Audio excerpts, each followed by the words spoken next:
There's a particular kind of loneliness that does not come from being abandoned. It comes from being needed by everyone and still feeling unseen. It comes from being the calm one, the helpful one, the strong one, the understanding one, the one who always adjusts, always absorbs, always gives a little more. From the outside, it can look like love. It can look like maturity.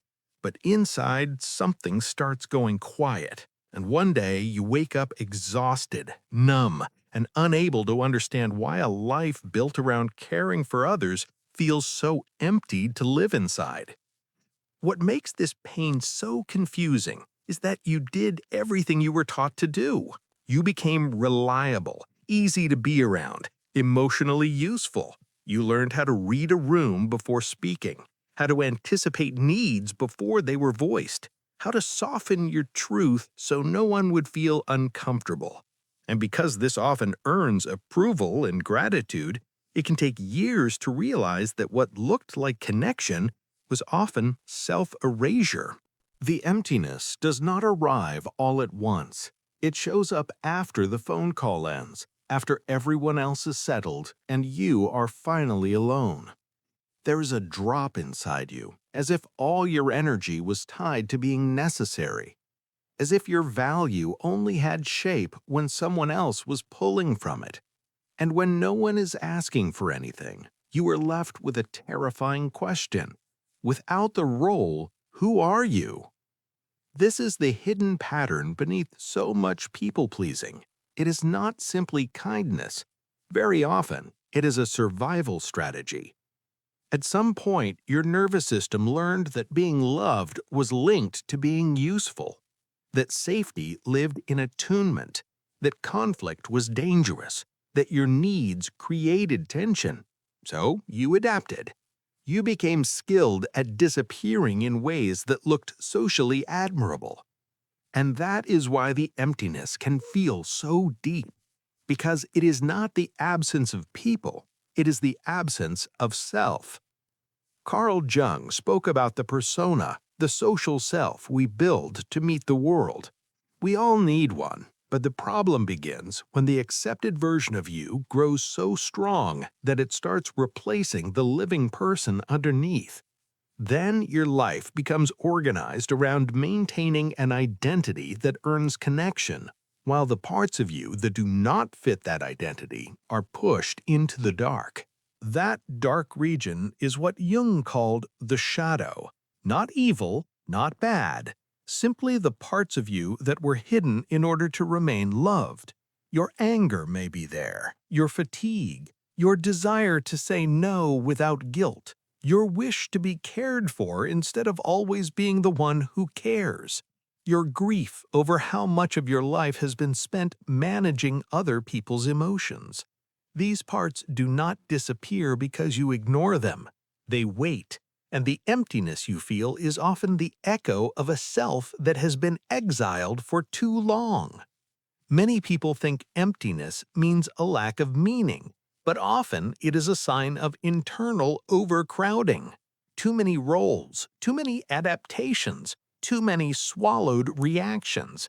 You are not empty because there is nothing in you. You feel empty because too much of you has been suppressed to keep other people comfortable.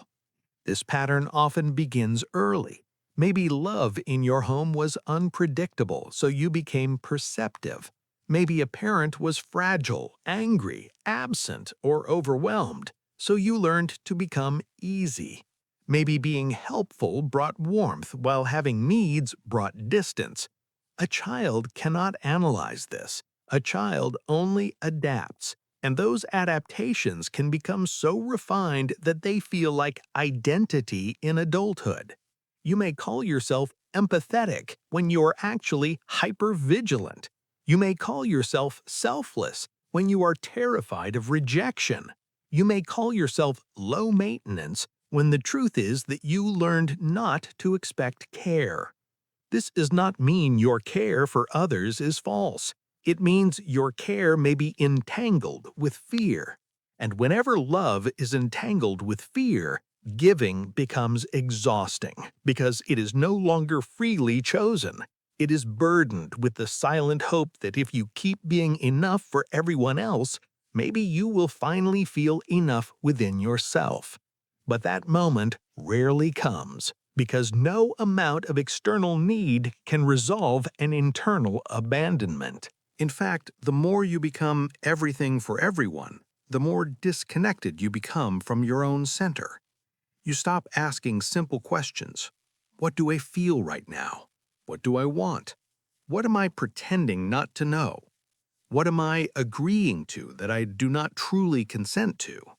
What am I afraid will happen if I become honest? When you live in chronic adaptation, even basic self-contact can feel unfamiliar, and that unfamiliarity is often mistaken for emptiness. Emotionally, you feel tired in a way sleep cannot fix. Not just drained, but dispersed. Small requests irritate you more than they should. Kindness starts to feel heavy. You fantasize about disappearing. Not because you want to die, but because you want relief from constant availability. You crave solitude, but when you get it, the silence brings up sadness, resentment, and an ache you have been outrunning through usefulness. Relationally, this pattern creates quiet distortions. People may love the version of you that always understands, always adapts, always forgives. But if that version is built on self-betrayal, the relationship becomes organized around your absence. Others learn that you are the one who will bend. Then a painful split begins. You feel unseen, but you are also hiding. You resent being taken for granted, but you have trained people not to notice your limits. You long to be met deeply, but you rarely arrive in full. This is one of the most painful truths of self-abandonment. The life built around being needed often starves the part of you that longs to be known. And eventually, the psyche protests. Sometimes it protests through burnout, sometimes through numbness, anxiety, depression, or a sudden urge to pull away from everyone. But psychologically, these moments are often not breakdowns, they are signals. The false structure can no longer carry the weight of the unlived self. Something deeper is asking to return. Jung called this process individuation. It is the movement toward becoming whole, not perfect, whole. It means recovering the parts of yourself that were abandoned in exchange for belonging. It means recognizing that the self you became to survive is not the totality of who you are. This shift begins with a painful realization. Being needed is not the same as being loved. Being useful is not the same as being valued. Being easy to love is not the same as being deeply known. Once that truth lands, your life begins to change. You start noticing how often your yes is actually fear, how often your empathy is mixed with self-neglect, how often your over-explaining is an attempt to earn permission to exist as you are.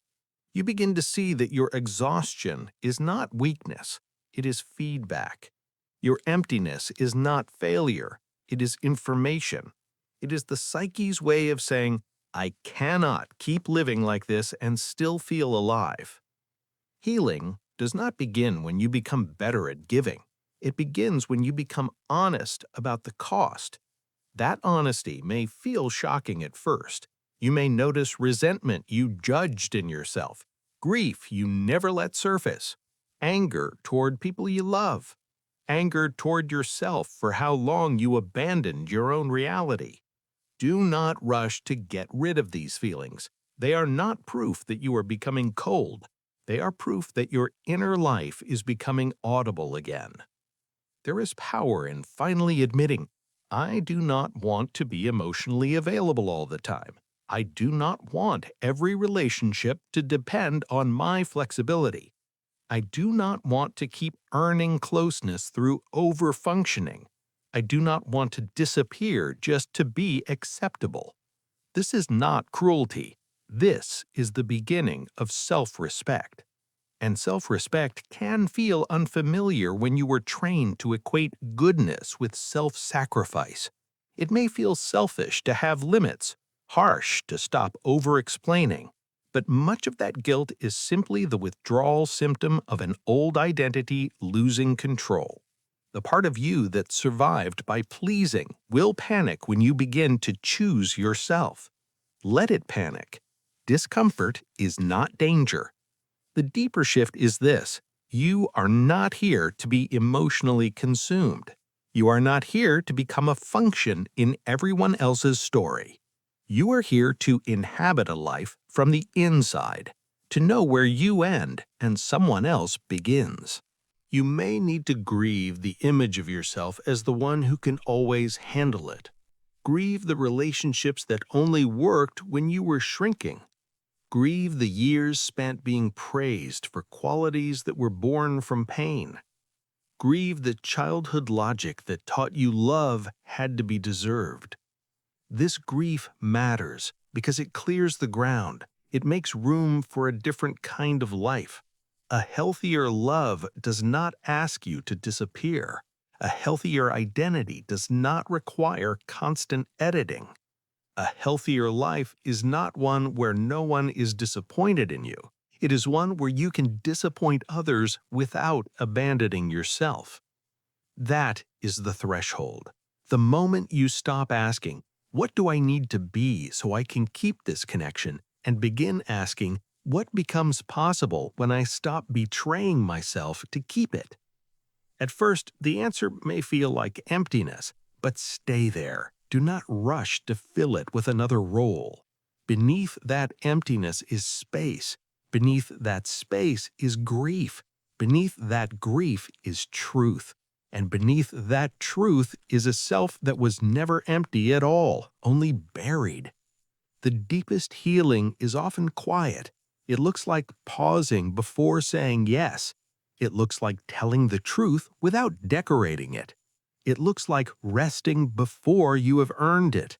It looks like letting someone misunderstand you rather than explaining yourself into disappearance. It looks like choosing relationships where care can move in both directions. It looks like becoming a person you no longer have to abandon in order to be loved. So if you feel empty after being everything for everyone, do not immediately assume something is wrong with you. Something may finally be right.